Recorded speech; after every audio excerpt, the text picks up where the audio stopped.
자, 모두들 반갑습니다. 강태공 전문가입니다. 자, 금일은 엔비디아 대폭락 시작. 삼성전자 이 가격에서 미친 듯 사 모으면 큰돈 됩니다. 라는 내용을 가지고서 방송을 시작해 보려고 합니다. 방송을 시작하기에 앞서서 늘 말씀드리는 여러분들의 좋아요, 구독하기, 댓글까지 너무나 많은 힘이 된다라고 좀 말씀을 드리면서 오늘의 방송을 시작해 보도록 하겠습니다.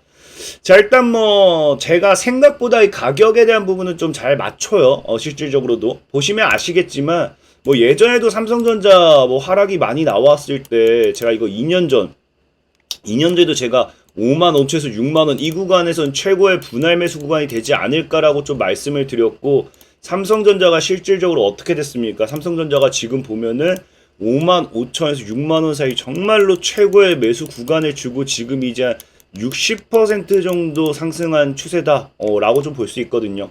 자, 어쨌든지 그렇기 때문에 오늘도 분명하게 말씀드릴 수 있는 게, 저는 제가 보는 관점에서 봤을 때 삼성전자의 최고의 매수 가격을 오늘 또 여러분들에게 좀 말씀을 드리려고 해요.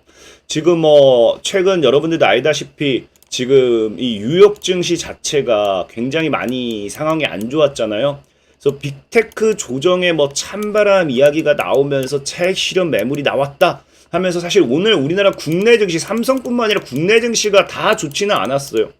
실질적으로 봐도 아시겠지만 지금 이제 뉴욕 증시 같은 경우만 봐도 다우 산업이 버텨주긴 했지만 나스닥이 거의 2% 밀렸다는 거는 사실 오늘 굉장히 시장이 좋지 않았다라는 거고, 이 와중에 이 시장의 하락을 유도했던 것이 여러분들 알다시피 이 빅테크 기업들 때문이다라고 하지만 엔비디아 같은 이런 기업들의 하락이 좀 컸죠.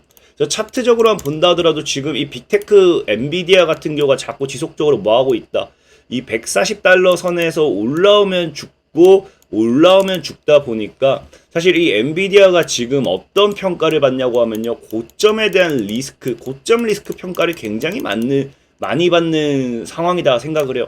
그래서 조금만 이렇게 하락 조정이 나와준다고 하면 예전처럼 이런 식으로 조정을 주는 게 아니라 좀 빠진다 싶으면 다이렉트로 갔다가 찍어 누르는, 사실 5%의 하락이 미증시에서 5% 하락이 좀 작은 하락은 아니겠죠, 이런 엔비디아 같은 경우가.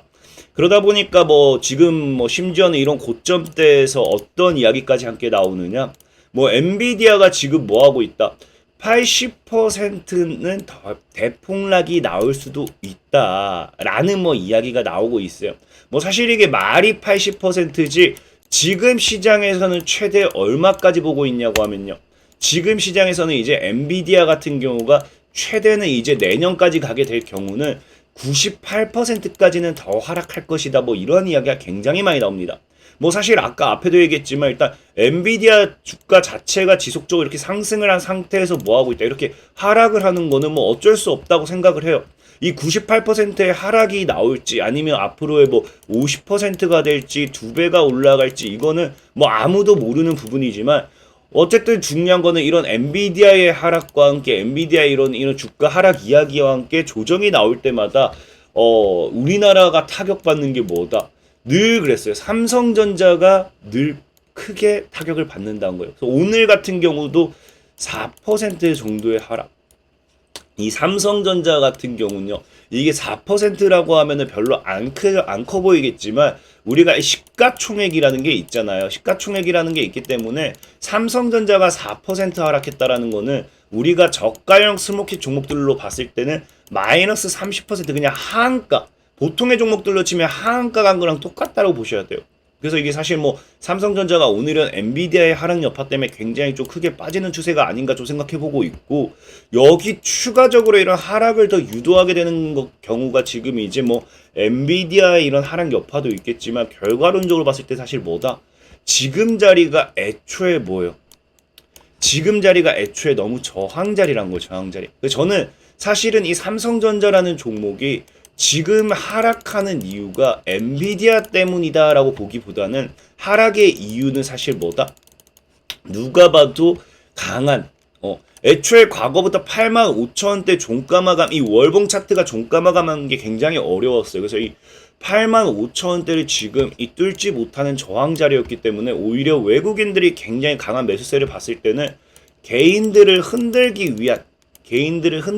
위한 오히려 이런 저항 구간에서의 물량, 오히려 개인들 손절 유도, 그런 터는 흐름이 아닌가 좀 생각을 해보는 게, 사실 뭐 시장에서는 이런 삼성전자의 하락을 지금 지속적으로 엔비디아 때문이다라고 이야기하는데, 저는 엔비디아와는 사실 하등 상관이 없다라고 생각을 해요. 물론 이제 엔비디아에 우리가 이제 HBM 관련되어 있는 이런 테스트, 이게 성공하게 되면 그게 이제 실적이 반영되면서 앞으로 주가가 더 크게 올라갈 수는 있습니다. 물론 이게 HBM 이게 테스트 승인될 것이다, 그래서 이제 납품할 것이다, 뭐 그런 기대감에 주가가 뭐 올라왔을 수도 있어요. 근데 중요한 거는 실질적으로 삼성전자가 이렇게 꾸준하게 올라올 수 있었던 이유는 뭐냐고 하면요, 당시에 이때 반도체 대란, 반도체 지금 뭐였어요? 보릿고개라고 하면서 반도체 실적이 나와주지 못하고 주가가 하락을 했던 경우고요. 최근에는 뭐 하고 있다? 삼성전자가 실적이 굉장히 좋게 나와주고 있다는 거예요. 보면 알겠지만 주력 사업인 DS 반도체 관련되어 있는 부문에서 뭐 한다? 6조 원 이상의 영업이익을 낸 걸로 보면서 2분기에만 영업이익이 10조 원으로서 1452%가 증가했다고요. 근데 여기서 많은 분들이 오해하는 게, 엔비디아가 무너지면 이 엔비디아를 통한 실적을 가지고 가지 못하는 거 아닌가, 뭐 이런 걱정을 하시는 분들도 좀 있을까 생각을 해요. 근데 중요한 게 뭐다? 보면 알겠지만 지금 삼성 같은 경우는요, 자, 엔비디아의 HBM3 품질 검증을 통과하고 유의미한 매출을 발생시킨 기업은 현재로선 SK하이닉스와 마이크론이 유일합니다. 그러니까 삼성전자 같은 경우 아직 엔비디아 품질 검증 테스트를 받고 있기 때문에 제대로 된 매출 실적을 내지 못한다는 거예요. 그러니까 애초에 삼성전자의 실적 구조 자체는 뭐가 된다? 엔비디아가 무너진다고 해가지고 애초에 엔비디아를 통한 유의미한 매출을 발생시키지 못했기 때문에 엔비디아가 무너지든지 말든지 삼성전자 자체는 전혀 타격을 입을 게 없다라는 거예요. 이미 AI라는 이 시장이 앞으로의 미래 시장이 형성이 된 상황에서 이 AI의 미래 시장의 이 가능성이라든지 시장 점유율, 시장 성장 규모, 시장 규모 이런 것들을 봤을 때는 엔비디아가 무너지든지 말든지 여기에 통한 AI 반도체 삼성전자의 실적이 전혀 무너질 건 없다라고 보셔야 돼요. 특히나 지금 엔비디아 같은 경우도 계속해서 얘기 나오는 게 지금 시장 독점을 하고 있잖아요. 그래서 지금 엔비디아가 지금 이런 AI 반도체에서 AI 생태계를 독점하고 있으니까 사실 엔비디아에 이걸 납품하게 되면은 실적이 미친 듯이 증가할 것이다 라는 기대감이 있었던 거지, 사실 이 독점 자체도 뭐예요?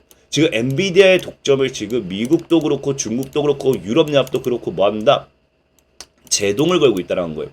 엔비디아 독점이 제동이 걸리게 되면서 어떤 규제가 나오게 된다든지 아니면 어쨌든 이 독점에 대한 부분에 있어서 다른 기업들이 반사이익을 받는다라고 하면은 어쩔 수 없이 뭐 할 수밖에 없다.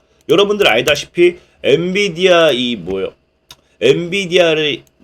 독점에 이제 제동이 걸리게 된다라고 하면요, 구글이라든지 마이크로소프트라든지 뭐 메타라든지 인텔이라든지 AMD라든지 뭐 등등등 해가지고 전체적인 기업들이 뭐 할 수밖에 없다. 오히려 또 반사이익 수혜를 받고 성장할 수밖에 없어요.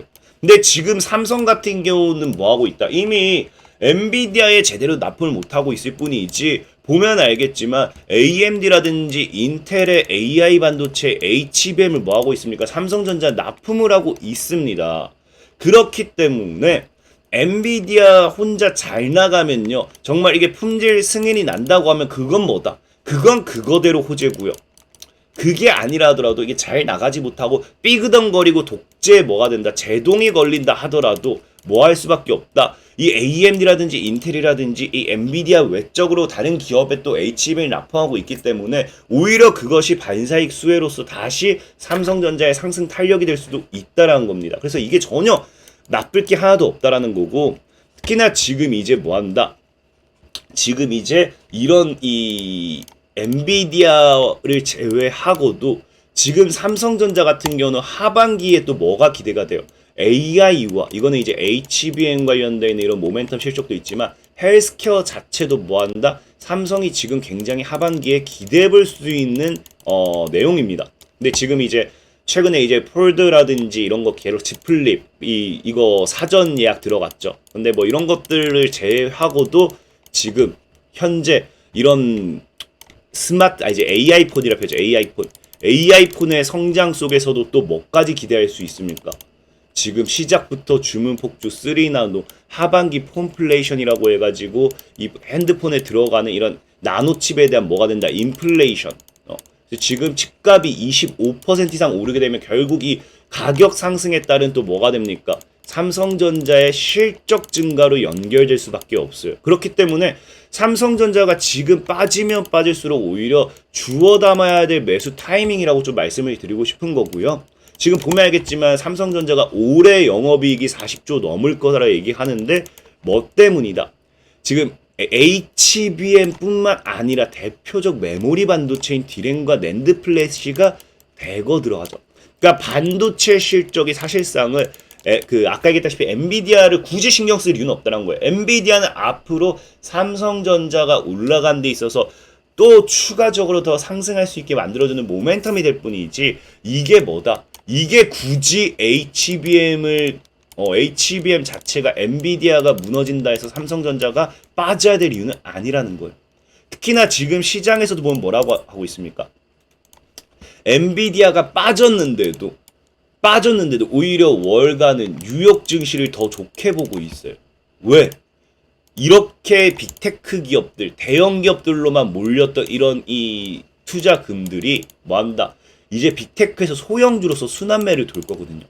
이 순환매를 돌면 내나 뭐예요? S&P 500을 계속 떨어뜨릴 것이라 생각하지 않고 이 중소형 주식에서 더 많은 상승을 볼 수 있기 때문에 뉴욕 증시 자체는 지속적인 상방 흐름을 잡을 확률이 굉장히 크다는 겁니다.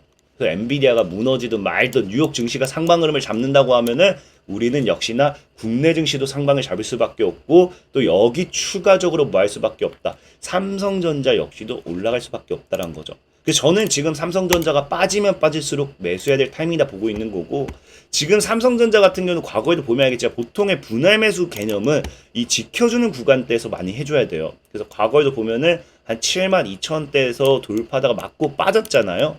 그래서 이번에도 사실 여기서 조정을 준다고 하면은 85,000원대가 월봉상 강한 아까 저항이었기 때문에 한 82,500원 이 근방에 온다고 하면 최고의 매수 타점이 되지 않을까 좀 생각해보고 있고 정말 엔비디아의 하락으로서 이걸 하락 유도한다 하더라도 제가 봤을 때 삼성전자는 얼마 앞으로 78,000원에서 이 8만 뭐 아까言った한 2,500원 82,500원 뭐 이 사이가 굉장히 최고의 매수 타점이 되지 않을까 좀 생각하고 있어요. 그래서 삼성전자 빠진다고 해서 걱정할 필요도 없고 오히려 여러분들이 저가 매수의 기회가 될 거다. 만약에 내가 삼성전자 매수를 희망한다면은 해당 구간에서 매수 타점을 잘 노려보시라 말씀을 드리면서 오늘 방송 마무리하도록 하겠습니다. 지금까지 강태공 전문가였고요. 여러분들의 좋아요, 구독하기, 댓글까지 너무나 많은 힘이 된다 말씀드리면서 자 모두들 안녕.